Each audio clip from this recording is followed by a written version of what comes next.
À partir du plat-ventre, front au sol, on va placer les paumes de main à côté de la poitrine, vraiment à côté de la poitrine, pour monter sur une inspiration un guetteur.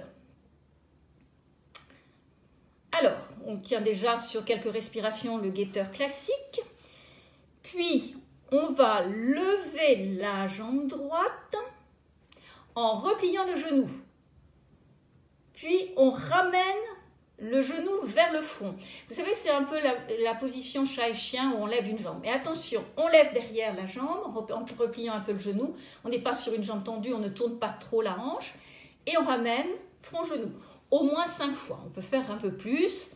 Si vous arrivez à placer la respiration, c'est bien. Sinon, laissez se faire la respiration spontanée.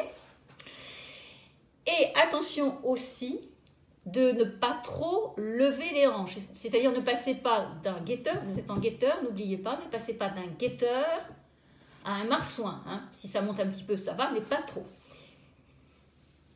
Puis vous allez essayer de le travailler ensuite, vous reposez, et vous allez travailler en jambe latérale, c'est-à-dire la jambe droite va être repliée et ouverte sur le côté. 1 fois, 2 fois, 3 fois, 5 fois. On essaye de travailler à jambe repliée sur le côté. On ouvre la jambe sur le côté. Hein, d'accord?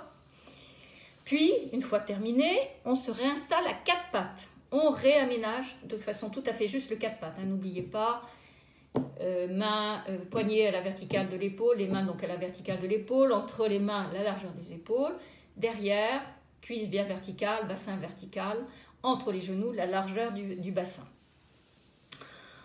À partir du 4 pattes, on va installer d'abord en dynamique puis en posture l'oie rouge. Alors, qu'est-ce qu'on fait? L'oie rouge, vous êtes bien à 4 pattes. Là, de ce côté-ci, ce sera la jambe droite qui va se lever et le bras gauche qui va se tendre parallèle au sol. Donc, on va faire ça 5-6 fois. Inspire, lève jambe droite, bras gauche, repose, expire. Inspire, lève jambe droite, bras gauche, expire, repose. 5-6 fois. Puis, la dernière fois, inspire, installe la posture, donc jambe gauche levée parallèle au sol, bien tendue, genou tendu, le bras bien tendu, coude tendu, main tonique dans le prolongement du poignet, hein, du bras. Et là, on maintient en posture le temps que vous pouvez tenir, hein, le plus longtemps possible, bien sûr. Quand vous avez terminé, vous vous retrouvez à 4 pattes. Et là, vous ressortez un guetteur, jambe droite, jambe gauche tendue sur orteil retourné au sol. On vérifie que le guetteur est bien installé. Et vous allez installer à partir du guetteur un saut. C'est-à-dire, vous savez, c'est ce qu'on prépare quand on prépare la salutation au soleil. Lanciez pied droit entre les 2 mains le plus près possible, puis pied gauche. Bon, c'est plus difficile de faire les deux en même temps, donc faites l'un après l'autre. Si vous n'y arrivez pas, vous allez installer en répétant, vous allez voir comment vous vous installez en fonction de vos possibilités. Et à partir de là, en fait, vous allez vous retrouver peu ou prou accroupi sur orteil retourné, d'une certaine façon.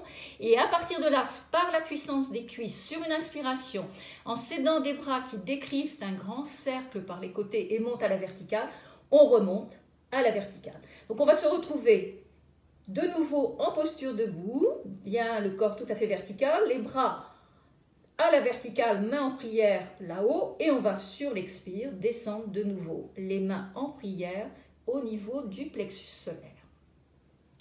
Et là, on va tout répéter à gauche, hein. Tout ce qui était à droite, on va le répéter à gauche.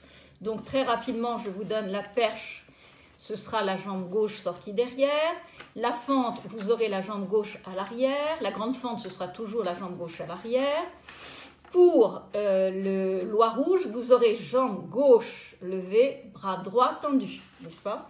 Et puis, donc, vous remonterez de la même manière, sauf qu'à la fin, attention, ce n'est pas la même chose, puisque là, on a répété. Mais au lieu de revenir, lorsque vous serez au dernier guetteur, au lieu de placer un saut, vous allez sur le guetteur descendre à plat ventre, un peu comme on descend en écartant les coudes.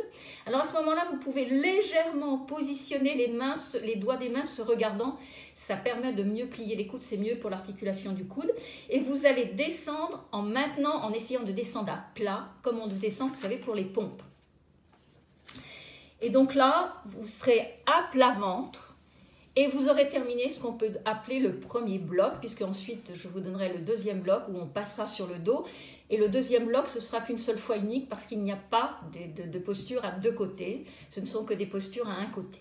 Voilà déjà donc pour ce premier bloc que vous pouvez essayer d'appréhender cette semaine, de répéter et surtout d'assimiler en fonction de vos possibilités. Voilà, je pense que vous avez de quoi faire pour la semaine avec ce premier bloc de Balini des chats, le programme tonique.